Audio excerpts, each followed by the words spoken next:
Hello అండి, శ్రీమతి specials Telugu ఛానల్కి స్వాగతం. ముందుగా మీ అందరికి ఒక చిన్న రిక్వెస్ట్, నా ఛానల్ని మొదటిసారి చూస్తున్నట్టయితే తప్పకుండా సబ్స్క్రైబ్ చేసుకోండి. సబ్స్క్రైబ్ చేసుకొని పక్కనే ఒక చిన్న బెల్ ఐకాన్ కూడా వస్తుంది కదా, దాన్ని కూడా యాక్టివేట్ చేసుకున్నట్టయితే నేను ఏ వీడియో పెట్టినా మీకు తెలుస్తుంది. కాబట్టి మిస్ అవ్వకుండా నా వీడియోస్ అన్నీ చూడొచ్చు.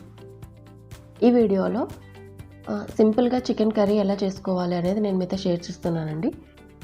ముందుగా చికెన్ని కొంచెం ఉప్పు పసుపు వేసిన నీళ్ళతో నేను క్లీన్ చేశానండి 2-3 సార్లు. అంటే వాటర్తో బాగా కడిగాను. దానివల్ల నీచు వాసన లేకుండా మనకి బాగుంటుందన్నమాట. ఇక్కడ ఇంకా క్లీన్ చేసుకున్న తర్వాత కొద్దిగా ఒక హాఫ్ స్పూన్, అంటే ఎక్కువ క్వాంటిటీ అయితే ఎక్కువ వేసుకోండి, 1 స్పూన్ అలా వేసుకోండి. ఇది వచ్చేసి ఒక హాఫ్ కేజీ లేదా 1/4 కేజీ అలా ఉంటుందేమో. ఒక హాఫ్ స్పూన్ అల్లం వెల్లుల్లి పేస్ట్, ఇంకా మీకు రుచికి సరిపడా, అంటే మీరు ఎంత కారం తింటారు అనే దాన్ని బట్టించి కారము నేను 1 స్పూన్ కంటే కూడా ఎక్కువే వేసానండి. మా వారు కొంచెం ఘాటుగా కావాలంటారు కాబట్టి. ఇంకా పసుపు, ఉప్పు, ఇది వచ్చేసి గరం మసాలా, అంటే కొంచెం ఫ్లేవర్ బాగుంటుంది అనేసి వేసాను. మీకు కావాలనుకుంటే వేసుకోండి, లేదంటే స్కిప్ చేసేయచ్చు.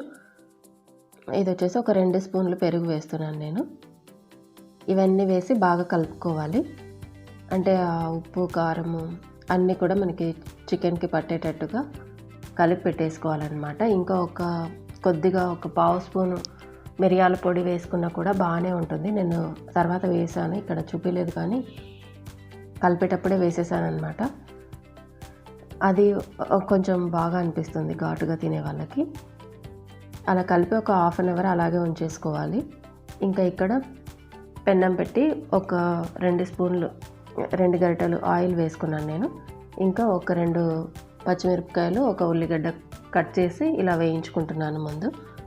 ఆల్రెడీ మనం అల్లం వెల్లుల్లి పేస్ట్ అక్కడ కలిపేసిన దాంట్లో పెట్టేసాం కాబట్టి ఇంకా ఏమీ అవసరం లేదు.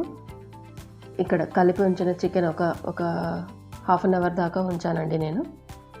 ఎందుకంటే ఆ చికెన్ ముక్కలకి ఉప్పు కారం బాగా పడుతుంది అనమాట, చప్పగా ఉండకుండా బాగా పడుతుంది అనేసి ఇలా చేశాను నేను ఈసారి.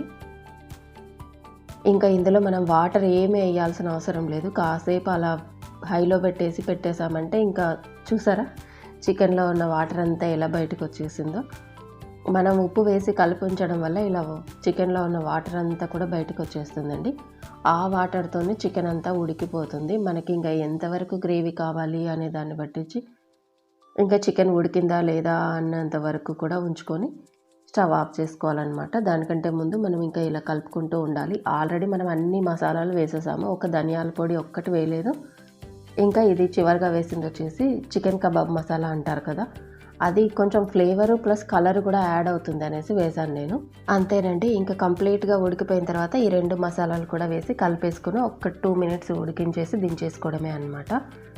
చాలా చాలా బాగా కుదిరింది. ఇంకా టేస్ట్ కూడా సూపర్గా అనిపించింది అనమాట. ఇది ఫ్రై లాగా కాకుండా మనకి కర్రీ లాగానే ఉంటుంది, కానీ దగ్గరికి ఉంటుంది అనమాట. టేస్ట్ కూడా వాటర్ వేయకుండా చేయడం వల్ల టేస్ట్ అనేది ఇంకొంచెం బెటర్గా అనిపిస్తుంది అనమాట.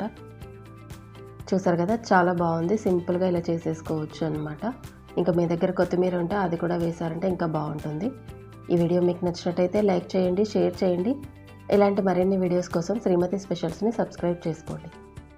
మరొక వీడియోతో నేను మిమ్మల్ని మళ్ళీ కలుసుకుంటాను. అంతవరకు సెలవు, నమస్తే.